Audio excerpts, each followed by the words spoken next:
The ship Aurora drifted slowly through the silence of space. Its engines glowed a soft blue as it cut across a region of stars few had ever seen.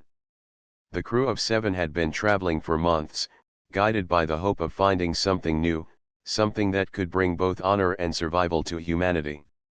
Among them was Daniel, the captain, a man known for steady decisions even when others lost their nerve. The journey had begun with a strange reading found on long-range scans. A cluster of signals had suggested a planet rich in heavy metals. The map did not show any name or mark for the world, which made Daniel curious. When they finally dropped out of faster-than-light travel, the crew looked out the viewport and saw a barren brown sphere surrounded by a thin ring of dust. "It does not look welcoming," said Myra, the ship's engineer. She studied the surface carefully. No seas, no green, only ridges of stone and constant winds that swept clouds of dust into the thin sky. "Riches rarely hide on beautiful worlds," Daniel replied calmly. "Prepare the shuttle. We go down." The landing was not easy. The shuttle rattled as fierce winds struck its sides. When the crew touched down, the ground trembled under their boots as if the planet itself did not want them. Dust rolled over the barren plains and coated their suits. The horizon looked endless, with no sign of life or water. They began walking toward a ridge where sensors showed unusual readings. The climb was slow. Each step sank into gritty sand, and the wind howled through the cracks of stone. But as they reached higher ground, something caught their eyes. In the wall of the ridge, veins of gold shimmered. Not dull like normal ore but glowing softly, as if alive. The crew froze. Even through the dust storm, the veins glowed with a steady golden light, tracing patterns across the rock like rivers of fire. "It is beautiful," whispered Samir, the youngest member. His voice carried both awe and greed. Myra pressed her scanner against the stone. "The readings are strange. This is not normal gold. It is mixed with something else. The structure is unlike any mineral I have studied." Daniel placed a hand on the stone. Even through his glove he felt a faint warmth. A pulse. For a moment he thought he heard a hum, low and steady, almost like the beat of a heart. He pulled his hand back quickly, unsettled but unwilling to show it. "Take samples," he ordered. "We need to study it on the ship." The crew began cutting small pieces. Every strike of the tool sent sparks flying. Each piece glowed as if alive, refusing to lose its light even when separated from the wall. Samir stared at the chunks with wide eyes, clutching one close as if afraid to let it go. As the storm thickened, Daniel signaled for retreat. They carried the glowing ore back to the shuttle, their steps heavier, their minds filled with excitement. The barren planet, once a place of dust and emptiness, now promised riches beyond measure. On the flight back to Aurora, the crew sat in silence. No one joked, no one relaxed. Their eyes kept drifting to the samples stored in a container at the center of the shuttle. The light reflected across their helmets and faces, painting them in golden glow. When they returned to orbit, Daniel locked the samples in the lab. The ship's scientist, Lena, began her tests at once. She placed the ore under scanners and energy beams, recording every detail. The more she studied, the more her voice trembled with both wonder and confusion. "This metal is not just gold," she explained during the report. "It is carrying energy in ways I cannot explain. The structure is ordered like a machine but natural like stone. It could be a conductor far beyond anything humans have ever created. If we learn its secret, it could change everything." The crew listened, their eyes fixed on the glowing samples. Each face carried the same look, a mix of hunger, hope, and fear. Even Daniel, who prided himself on control, felt his chest tighten with excitement. This was more than treasure. This was a gift that could lift humanity into a new age. But deep in his heart, Daniel felt a warning he could not name. The hum he had felt when touching the stone returned in memory. It was not like a machine. It was more like a whisper waiting to be heard. He shook the thought away and gave his order. We will continue studying it. No rash decisions. We need to understand before we act. The crew nodded, though not all agreed in their hearts. Samir especially kept his eyes fixed on the glowing gold, his fingers twitching as if wanting to hold it again. That night, as the ship sailed silently above the barren world, the samples sat locked in the lab, glowing brighter than before. Their light pulsed gently against the walls, filling the air with an unseen rhythm. The ship's systems flickered for a moment, then steadied again, as though something had touched them. The crew slept uneasily. Dreams filled their minds with golden rivers, endless halls of shining stone, and voices calling from far away. Daniel woke in the middle of the night, his throat dry, his heart racing. He walked to the viewport and looked at the planet below. The winds were rising again, swirling across the deserts, carrying dust into the sky like banners of smoke. And far below, deep in the ridge they had cut open, the veins of gold pulsed in answer, as though the planet itself was alive and watching. Daniel stood there a long time, feeling both pride and unease. He had led his crew to a discovery that could bring humanity honor across the stars. But something inside whispered that the gold was not simply waiting to be used. It was waiting for something else. As dawn rose over the barren horizon, the aurora prepared for another day of study. The crew had no idea that their discovery would soon test not only their minds but the future of humanity itself. For the gold was more than treasure. It was a secret older than any world they had known. And it had already begun to work its way into their hearts. The aurora floated like a silver shadow above the barren planet. Inside its walls, the samples of glowing gold rested in the laboratory. They pulsed gently as though breathing. The crew had returned to their tasks, but something unseen had already begun to spread among them. Lena, the ship's scientist, was the first to notice the unusual effect. She had spent long hours in the lab running test after test. The ore did not behave like ordinary metal. It absorbed light, then released it in a slow rhythm.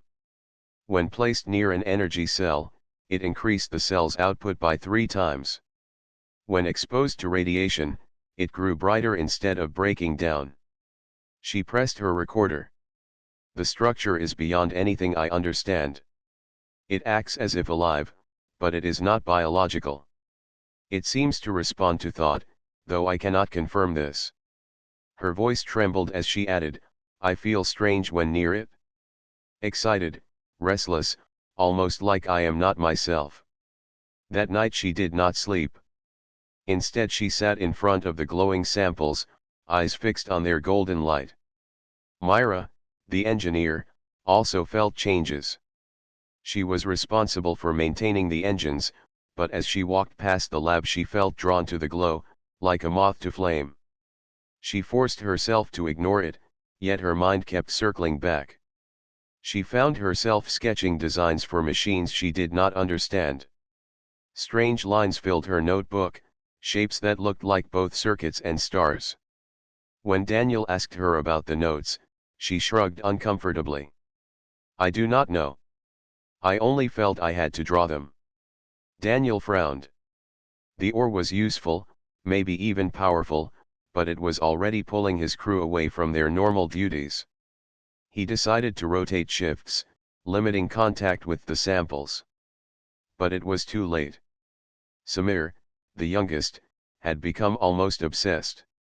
Ever since holding a piece during their first discovery, he had thought of nothing else. He walked the halls restless, always looking for a reason to return to the lab. One evening Daniel found him standing outside the locked door, staring at the glow seeping through the glass. Why are you here? Daniel asked firmly. Samir jumped, embarrassed. I could not sleep, Captain. I only wanted to look. Daniel's eyes narrowed. Looking will not help us. You must keep discipline.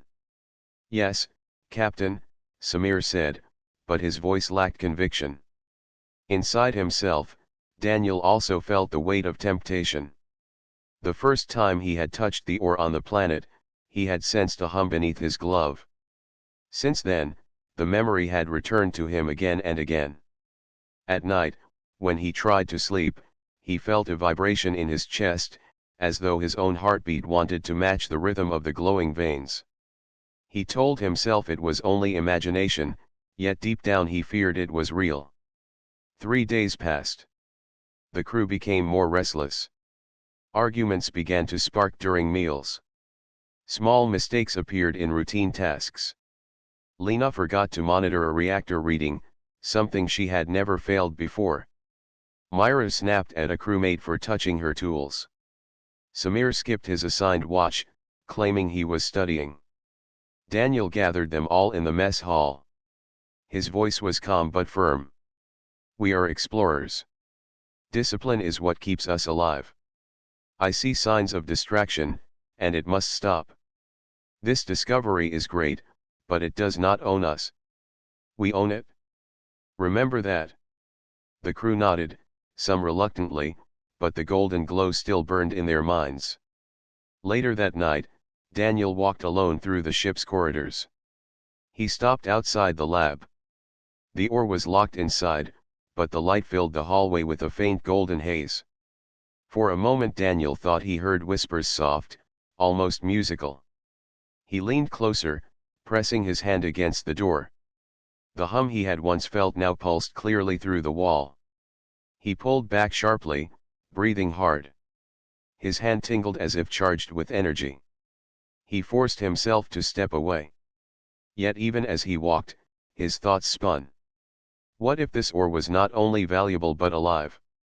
What if it was trying to speak? The next morning, Lena called for him. Her tests had revealed something new.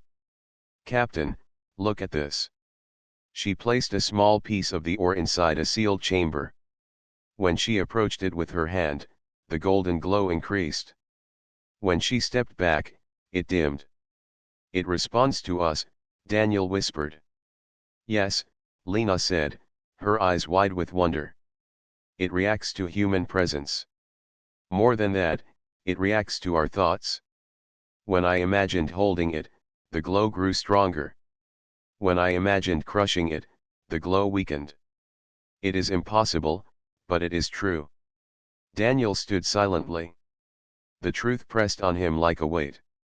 This was no simple treasure. It was something far greater, and far more dangerous. By the 4th day, the crew had begun to change in ways they did not see themselves. Samir spoke faster, his eyes always shining as if fevered. Myra avoided company, choosing instead to work alone, her notebooks filled with stranger designs each hour.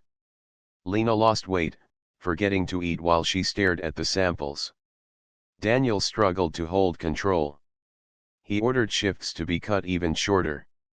He tried to remind them of their mission, their duty to humanity. But his words fell on restless ears. That night he found Samir again in front of the lab door. This time, the young man had forced the panel open. The light from the samples spilled across the hallway, bright and alive. "Samir," Daniel said sharply, "step away." Samir turned, his eyes wide, his face pale but burning with desire. "Captain, you do not understand. This is not danger. This is destiny. The gold wants us. It chose us." Daniel's chest tightened.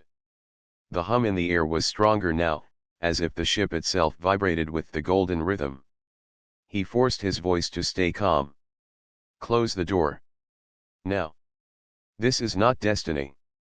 It is a test." Samir hesitated, trembling. For a moment Daniel feared he would refuse. But slowly, the young man lowered his hands and stepped back. Daniel sealed the door again. When Samir was gone, Daniel stayed there alone, staring at the golden light through the glass. It glowed steadily, almost kindly, yet he knew it was not harmless. The crew was already changing, and he himself felt the pull stronger each hour. He whispered to himself, "We must control it, or it will control us." But far away, beyond human sight, the ore was already sending signals into the stars. Its glow was not only for them. It was calling to others. And soon, others would answer. The aurora drifted silently above the barren planet, its lights faint against the dark of space. Inside the ship, tension grew heavier each day. The golden ore sat in the laboratory, glowing brighter with every hour, as if feeding on the crew's attention. Daniel walked the control deck in silence, watching the sensor screens. He tried to keep his focus on the normal duties of a captain, but the hum of the ore pressed against his thoughts. He had not admitted it to anyone, yet he too felt the pull. When he slept, he dreamed of golden rivers spreading across stars. When he woke, he carried the echo of whispers in his head. Lena had continued her tests, and the results grew stranger. The ore not only responded to thought, but it also produced energy waves invisible to normal scans. She discovered this by accident when one of the ship's communication systems began to flicker. Curious, she traced the interference back to the samples. The ore is emitting signals, she reported to Daniel, her voice uneasy. They are weak, but they stretch far, perhaps beyond this system. And they are constant. It is like a beacon. Daniel leaned over the display. The readings showed thin lines of data, rising and falling in a steady rhythm. Can you block it? He asked. I can try, but the waves are not like normal transmissions. They pass through shielding as if the walls are air. It is as though the ore does not use radio or light, but something deeper. The words chilled Daniel. A beacon meant attention, and attention meant danger. He ordered Lena to continue her work but keep the discovery between them. The crew was already unstable. If they learned the ore was calling out to the stars, panic might spread or worse, obsession. Yet despite his caution, changes in the crew became more obvious. Samir's restlessness grew into defiance. He argued with Daniel during meetings, insisting they should use the ore instead of studying it. We are wasting time, Samir declared. This is a gift to humanity. Do you not see? We could return as heroes, as leaders of a new age. Myra, though quieter, seemed to share part of his belief. Her notebooks were now filled with full blueprints, machines powered by golden cores, engines that could leap across galaxies, weapons that could break fleets in a single strike. She claimed she did not know how she designed them. The shapes simply appeared in her mind when she stared at the ore. Daniel listened, troubled. He wanted to remind them that power without wisdom was destruction, but their eyes burned with a light he had never seen before. He wondered if the ore itself was planting these ideas inside them. That night, Daniel could not rest. He returned to the lab alone. The ore glowed inside its sealed chamber, brighter than ever. He stood before it, and once again he felt the hum, the steady rhythm like a hidden song. Suddenly, the ship's console beeped. Daniel frowned and checked the readings. A faint signal had been picked up by long-range sensors. It was not a star or a comet. It was structured, patterned. Something had answered. His breath caught. The ore had been calling, and now something far away was calling back. The signal was faint but growing. Daniel recorded it and took it to Lena the next morning. Together they studied the patterns. It was not human. The language was alien, filled with sharp rises and falls, like music without a melody. It is searching, Lena said softly. Not speaking, but searching. Like a hand reaching out. Do you think it knows us? Daniel asked. Lena looked at him with tired eyes. If it has followed the ore, then yes. Whoever sent this knows we are here. And they know we have what they seek. Daniel's chest tightened. Humanity had traveled far, but most encounters with alien civilizations had been rare and distant. The idea that something was already on its way was unsettling. He had to prepare the crew, but carefully. At breakfast, he called the team together. He kept his voice steady, hiding his fear. We have detected a signal. It is not human. It is heading in our direction. We must remain alert and keep discipline. The crew exchanged uneasy looks. Samir's eyes, however, shone with excitement. Do you not see, Captain? This proves it. The ore is important beyond measure. Others seek it, and we are the first to find it. Humanity will stand above all because of this. Myra's fingers twitched against her notebook. She nodded slightly, though she said nothing. Daniel raised his hand firmly. This is not a game of pride. If others come, they may not come as friends. We must think of survival first. The room fell silent, though Daniel could see the thoughts spinning in their faces. The golden glow had already twisted their hopes and fears. He feared that when the moment came, not all would stand by him. Days passed, and the signal grew stronger. The ore glowed brighter in rhythm with it, as if the two were linked. The ship itself seemed to feel the pressure. Lights flickered, systems glitched, and the crew moved like shadows haunted by dreams. Samir grew more impatient. One evening, Daniel caught him trying again to unlock the lab door. When Daniel confronted him, Samir's voice rose in anger. You are blind, Captain. You hold us back. The ore will raise humanity higher than any species. Why do you cling to fear when destiny is here?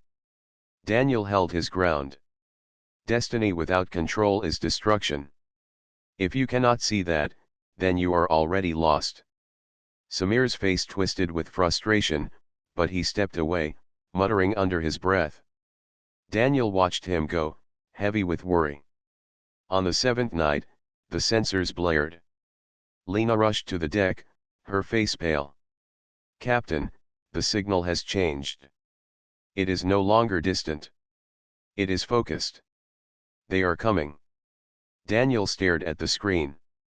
A faint trace moved across the starships approaching from deep space. The beacon had been answered. He looked around at his crew. Some were fearful, some eager, some already half lost to the ore's influence. He felt the weight of command heavier than ever. The barren planet below lay silent, its golden veins pulsing faintly in the dust storms. Above it, the aurora waited, caught between discovery and danger. For Daniel knew now with certainty, they were not alone. And whatever was coming, it was drawn not by friendship, but by the hunger for the gold that was already driving his explorers mad. The aurora moved quietly through orbit, but inside its walls the crew was no longer the same. The golden ore in the laboratory glowed brighter with every passing hour, pulsing as if it could sense the ships that were drawing closer from the far reaches of space. The faint signal from the unknown visitors filled the sensors. It was only a matter of time before they arrived. Captain Daniel stood on the command deck, staring at the monitors. He could not focus on the stars ahead. His thoughts returned again and again to the strange hum that seemed to fill the ship. It was the rhythm of the ore. He tried to block it out, but it found its way into his mind. Myra sat at a table nearby, her notebook spread before her. The pages were filled with shapes and symbols. She barely noticed anyone else around her. Her hand moved quickly, sketching circles within circles, then lines that looked like engines or reactors. The designs made no sense to Daniel, yet they carried a logic too perfect to be random. Samir stood by the viewport, his eyes locked on the planet below. The young explorer looked restless, his hands twitching as if he wanted to hold something that was not there. His voice was soft but intense when he spoke. The gold is not just treasure. It is calling us. Can you not feel it, Captain? It wants to be used. Daniel did not answer. He knew that arguing only made Samir more stubborn. Instead, he turned toward Lena, who entered the deck with new reports. Her eyes were tired, and her voice carried both wonder and fear.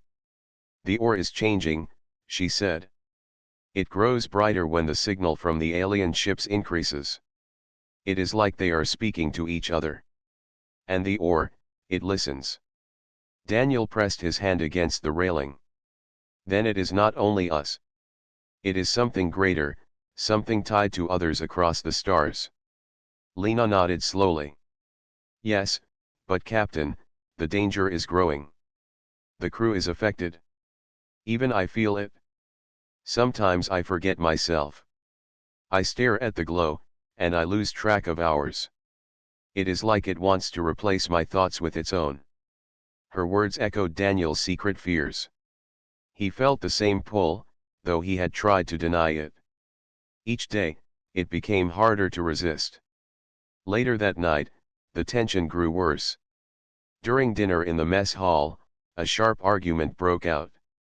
Samir claimed they should use the ore immediately to power the ship. He spoke of traveling faster than light, of reaching worlds before any alien fleet. With this gold we will lead humanity. We will not need to fear anyone. We will rule the stars.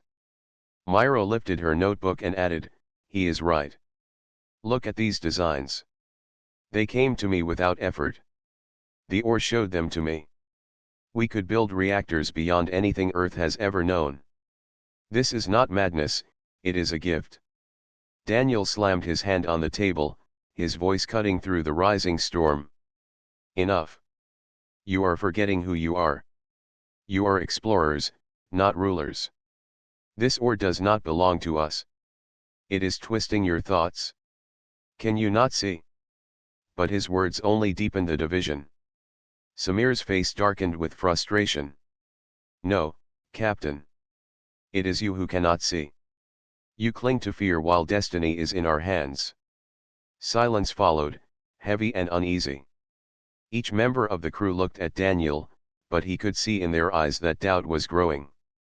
The following days grew worse. Mistakes multiplied. A tool was left unsecured and drifted into the engine room, nearly causing damage. A navigation reading was ignored until Daniel himself corrected it. Even Lena, once calm and focused, lost her sense of time. Daniel began keeping watch at night, walking the corridors to make sure no one tampered with the laboratory. But the golden glow leaked even through the walls, painting the hall in soft light. He often found himself standing there too long, staring, his thoughts slowing until he shook himself free. One night he discovered Samir again at the lab door. The young man had bypassed the lock and was holding a piece of the ore in his hands. The glow lit his face with fierce joy. Put it back, Daniel ordered sharply. Samir clutched it tighter. No, I will not. This is ours. It speaks to me. It tells me what to build, what to do. We cannot hide it, Captain. We must embrace it. Daniel stepped forward, his voice firm. Samir, listen to yourself. It is not you speaking. It is the ore. If you let it take over, you will lose who you are. For a long moment, Samir hesitated. His face twisted with conflict. Finally, with shaking hands, he set the piece back into the container. But his eyes still burned with longing. Daniel sealed the lab again, though he knew this would not be the last time. By the fifth day, the ore pulsed more strongly than ever, glowing in perfect rhythm with the alien signal. The ship itself seemed to tremble with the vibration. Lights flickered, doors hissed, and faint whispers filled the air at night. The crew whispered back, some without even realizing it. Daniel stood at the command deck, staring at the long-range display. The alien ships were closer now, their traces clearer. Soon they would arrive. He felt torn between two dangers, the outside threat of strangers and the inside threat of his own crew. Myra approached him quietly, her notebook clutched against her chest. Captain, she said softly, I know you do not trust the ore. But look at this. It showed me how to defend the ship. We could build a shield powered by the gold. If we do not use it, we will be helpless when the aliens arrive. Daniel looked at the designs. They were complex but elegant, far beyond human science. For a moment, he felt hope, but then fear followed. If the ore truly gave these ideas, could they be trusted? Or were they traps leading them into deeper madness? He closed the notebook and shook his head. We will not use it. We survive by our own strength, not by a power that eats at our minds. Myra's face hardened. She turned away without another word, leaving Daniel alone with his doubts. That night, Daniel gathered the crew once more. He spoke with steady voice, though inside he carried heavy fear. Listen to me. The ore is not treasure. It is not a gift. It is a danger. Already it divides us. Already it makes us forget who we are. If we do not stand together, we will fall apart before the aliens even reach us. Some nodded, but others avoided his gaze. The golden light still glowed in their eyes, burning stronger than his words. Daniel knew then that the greatest battle was not with the alien ships that drew nearer every hour. The true battle was here, inside the Aurora, inside the hearts of his own crew. As he walked back to the command deck, he looked once more at the planet below. The golden veins still pulsed through the stone ridges, glowing like rivers of fire. The storm winds covered them, but the light never dimmed. The captain clenched his fists. He had to hold his crew together. He had to resist the pull himself. For if he failed, the Aurora would fall to madness before a single shot was ever fired. The long-range sensors of the Aurora screamed with warnings. The alien ships that had been faint shadows on the screens were now clear. They had crossed the final distance of space and entered orbit around the barren world. Captain Daniel stood on the command deck, his face pale under the glow of the monitors. The crew gathered behind him, silent and tense. On the screen, 3 ships appeared. They were vast, larger than the Aurora, and shaped like blades of silver. Their surfaces shifted with strange lights, as if alive. They have arrived, Lena whispered. Her voice carried both awe and fear. Daniel nodded. Open channels. Let us see if they speak. The ship's systems buzzed as Lena tried to connect, but before she could send a message, a voice filled the deck. It was sharp and cold, translated automatically into human words. We know what you hold. The gold is ours. Hand it over, and we may let you leave alive. The crew froze. The aliens had not introduced themselves. They had not asked questions. They wanted only one thing: the glowing ore. Samir stepped forward, eyes blazing. See, Captain. Even they confirm it. This ore is more than treasure. It is power beyond measure. Silence, Daniel ordered. His jaw tightened as he answered the transmission. This gold does not belong to anyone. We discovered it. If you wish to discuss, speak with respect. A harsh laugh echoed from the speakers.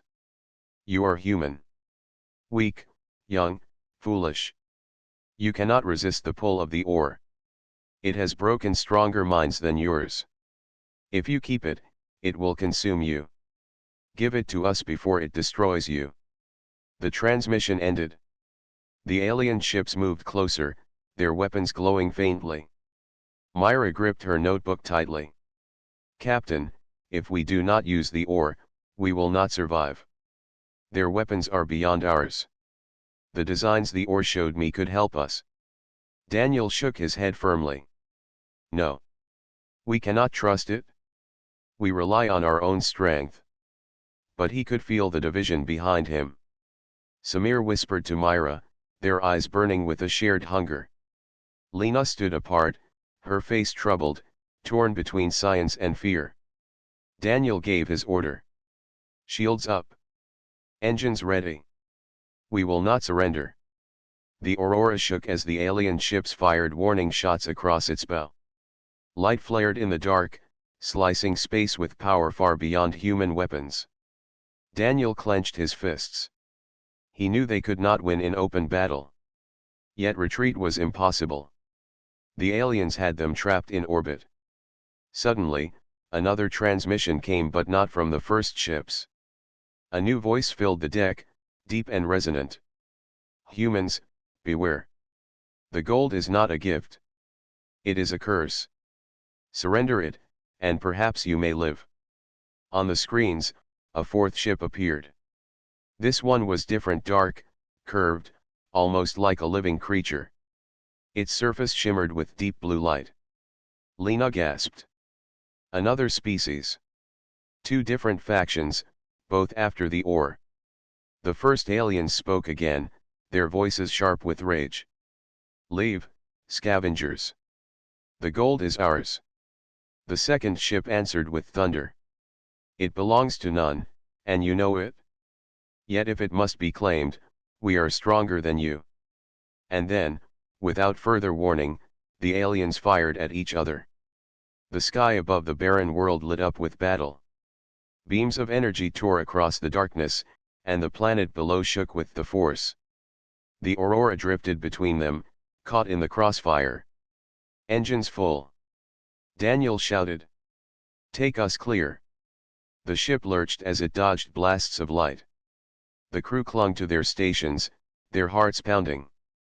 Through the viewport, they saw the alien giants striking each other with fury, driven by madness for the glowing ore. Samir laughed bitterly. They are worse than us. The ore consumes them even faster. Can you not see, Captain? This proves that humanity is chosen. We alone can control it. Daniel spun on him, his eyes hard. No one controls it. Not them, not us. It is not a gift. It is a trap. But even as he spoke, he felt the hum in his chest again. The golden ore in the lab pulsed in perfect rhythm with the battle outside. It was as if the ore was feeding on the conflict, drawing energy from the chaos it had created. The ship shook as another blast grazed its shields. Warning lights flashed red. Myra turned to Daniel, desperation in her voice. We cannot hold out. Let me use the designs. If we do not, we will die here. Daniel's heart wavered. He could not deny the truth. Their shields were weak, their weapons small. Against such giants, they had little chance. Yet if he allowed the ore's power to flow into their systems, what would it do to them? Would they still be themselves? He forced his voice to stay steady. No. We survive by outthinking them, not by surrendering to madness. He gave new orders. Use the planet's storms. Drop into low orbit. Let the dust hide us. The aurora plunged toward the barren world. Lightning flashed across the surface, storms rising like walls of dust. The alien ships above continued their battle, ignoring the humans for the moment as they tore at each other with fury. Inside the storm, the aurora shook violently. Dust scraped against its hull. The crew clung to their seats, but at least they were hidden. For the moment. Daniel stood at the viewport, staring at the glowing veins on the surface below. They pulsed in rhythm with the ore inside the ship, with the alien weapons above, with the beat of his own heart. He could not escape the truth. The gold had called. And the galaxy had answered. Now humanity was trapped between alien madness and its own rising hunger. Daniel knew the next choice would decide everything, whether they would stand as explorers, or fall as slaves to the gold. The aurora shook within the storm. Dust rolled against its shields, lightning split the skies, and thunder cracked so loudly that even inside the ship the crew felt it in their bones. They had escaped the crossfire above, but their situation was no less dangerous. The alien fleets would not fight forever. One side would win, and when that happened, the victors would hunt the humans again. Captain Daniel leaned over the main console. His face was tired but his eyes were sharp. Status, he said. Lena's hands moved quickly across the controls. Shields are weak but holding. Engines stable. We can hide here for a while, but not forever.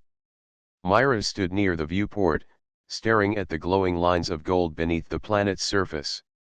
The light pulsed like a heartbeat, sending strange reflections across her face. It is alive, she whispered. The ore is not just stone. It listens. It calls. Samir stepped closer to her, his voice low and burning. And it answers to us. Don't you see? The aliens are fighting because they cannot control it. But we can. Humanity can. The designs are in your mind for a reason, Myra. Use them. Daniel turned sharply. Enough. We are explorers, not conquerors. We came here for knowledge, not power. Samir's fists clenched at his side. Knowledge is power, Captain. If we do nothing, the aliens will kill us. If we act, we might not only survive, but rise above them. Silence fell in the command deck. The storm roared outside, and the ship trembled like a leaf caught in a river. Daniel looked at his crew, Lena with worry in her eyes, Myra torn between fear and curiosity, Samir burning with ambition. He knew the truth. Humanity had always stood at such crossroads. Fire had warmed and destroyed, steel had built and killed, machines had lifted and crushed. Now this gold was the same. It could make them greater, or it could end them. Listen to me, Daniel said, his voice steady. We must hold true to ourselves. If we let this ore change us, then we are no different than the aliens outside. We must find another way. But before anyone could answer, the storm shook violently. A blast of energy struck the surface nearby, and the entire planet seemed to scream. The ship's systems flickered, and alarms rang across the deck. They found us, Lena cried. One of the fleets has broken through. They are scanning the storm. Through the viewport, flashes of light pierced the thick clouds. Alien beams cut through the dust, searching for the hidden human ship. Engines full, Daniel ordered. We run deeper. Use the canyons. The Aurora dropped lower, weaving between massive cliffs of stone. The crew gripped their stations as the ship dived, skimming close to the surface. Lightning split across the sky, and dust swirled around them in walls of red. Yet still, the alien beams followed. Myra clutched her notebook, her voice desperate. Captain, please. If we use the ore, we can bend light around the ship. We can hide in ways they cannot detect. I can build it. I know I can. Daniel's jaw tightened. He did not answer right away. He could hear the hum of the ore, feel it vibrating through the floor. It wanted to be used. It was whispering to Myra, and perhaps to him as well. Finally, he spoke. No. We use only what we have. We rely on ourselves. But Samir slammed his fist against the console. You will doom us all with this stubborn pride. Humanity deserves more than to run like frightened prey. We are meant to lead. Give Myra the order, and she will save us. Daniel turned on him, his voice sharp. Enough, Samir. You speak of saving us, but your eyes shine with greed. I will not trade our souls for survival. Before Samir could argue again, the ship lurched. A beam grazed the shields, sending sparks across the deck. Red lights flashed. They locked on. Lena shouted. We cannot escape much longer. Daniel's mind raced. He had to act, but every path seemed broken. Running would fail. Fighting was hopeless. Trusting the ore was dangerous. But then he saw the storm map flickering on the console. Lightning was striking in patterns, almost like rivers of power across the sky. A thought came to him, something human, something clever. Take us into the lightning, he ordered. Lena looked at him in shock. Captain, the surge will burn us. Not if we ground ourselves, Daniel said firmly. Route the charge through the hull. Let the storm hide us in its fire. They cannot track what looks like chaos. For a moment, no one moved.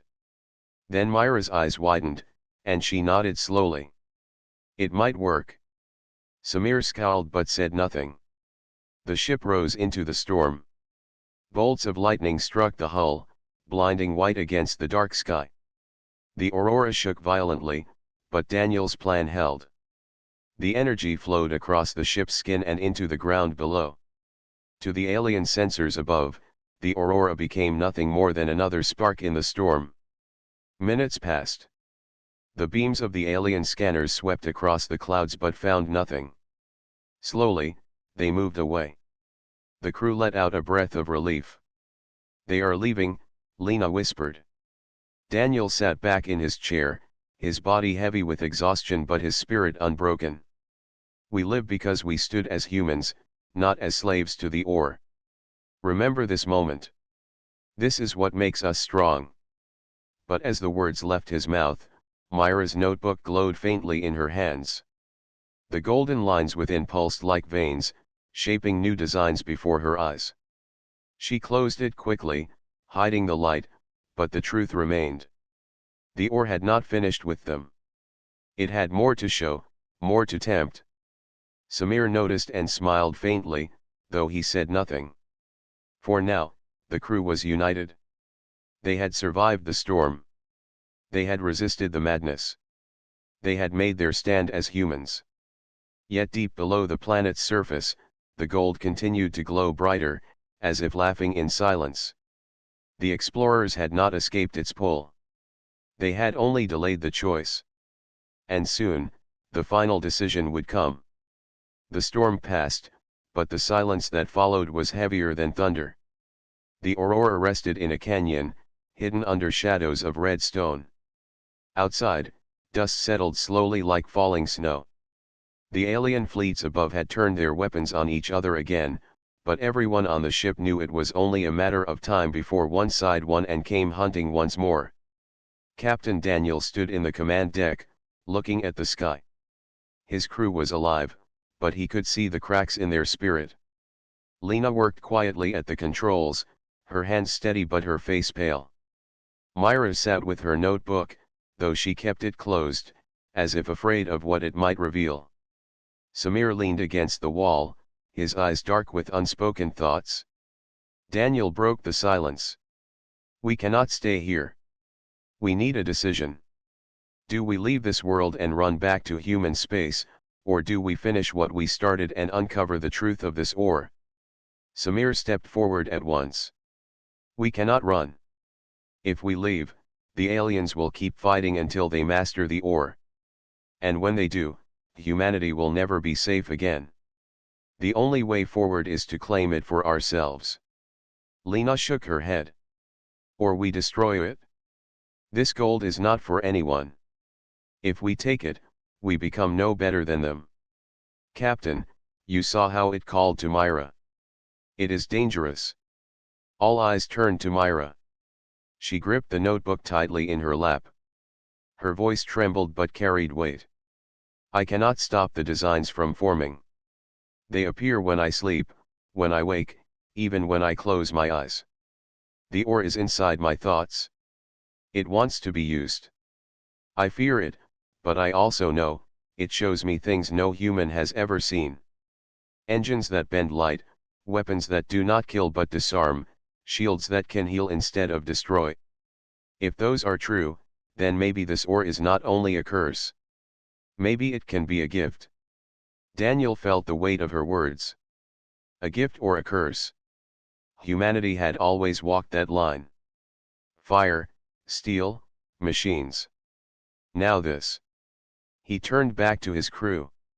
"Then we face the last choice. To take the ore, or to end it forever. We decide together." The debate began. Samir argued with fire, saying humanity must rise above the aliens and show its strength. Lena stood firm that power with no limit would consume them. Myra was torn, pulled by both fear and hope. Daniel listened, letting them speak, letting their voices fill the ship. Then the ground shook.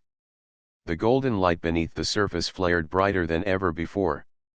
Cracks split across the canyon floor, glowing like rivers of fire. The aurora trembled, and alarms screamed. "They are drilling," Lena shouted, her eyes wide. "The alien fleets are striking deep into the crust. They are trying to pull the ore out in one massive surge." The sky lit with beams of energy as the fleets forced their way into the planet. The air burned with power. Lightning returned, drawn to the growing storm of gold. Daniel made his decision. We cannot wait. We must act now. The aurora rose from the canyon and flew toward the brightest glow. The ship shook as the energy surged, but Daniel kept the course steady. Ahead, they saw a massive fracture in the ground where the ore shone like liquid sun.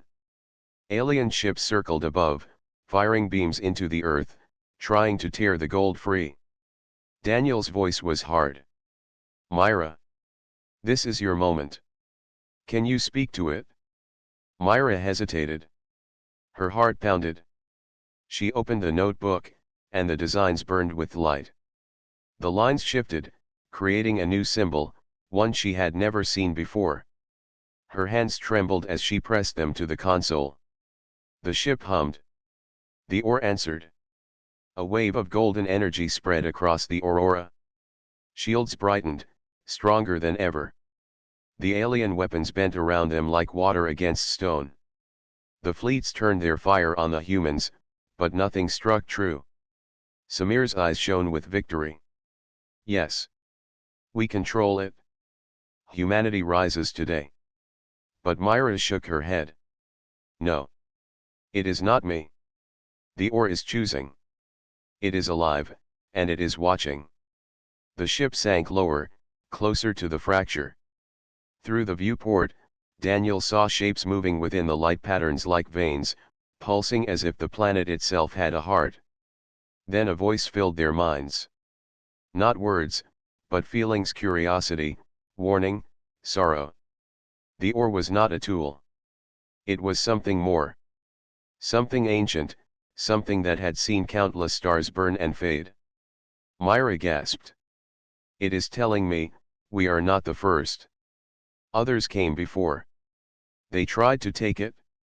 They fell into madness. That is why the aliens fight. They remember fragments of what happened long ago.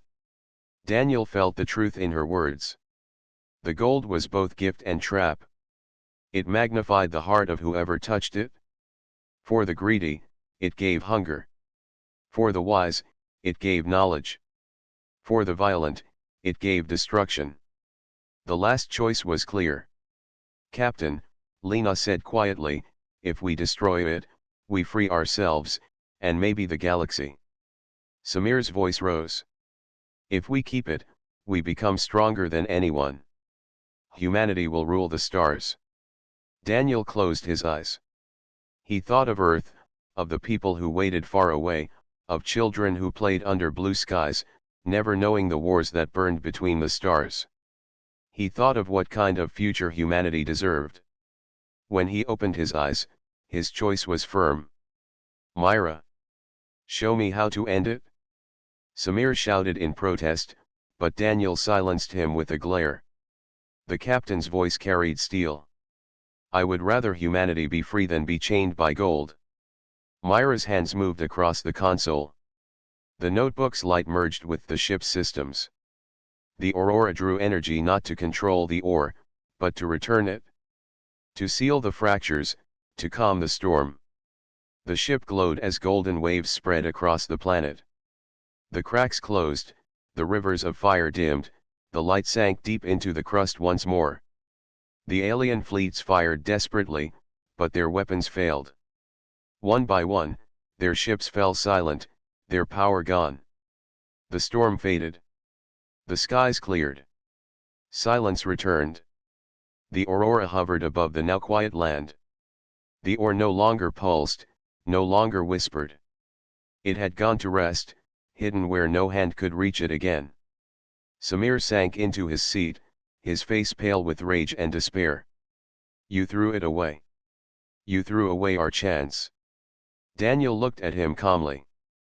I saved us. Not just us, but everyone. Some power is not meant to be owned. Myra closed the notebook. For the first time, it was blank. The designs were gone.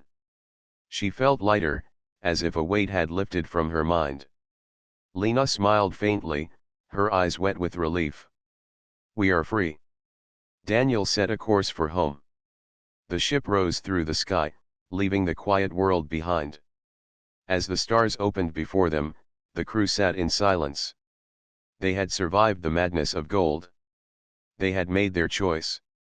Humanity had not risen by greed, but by courage.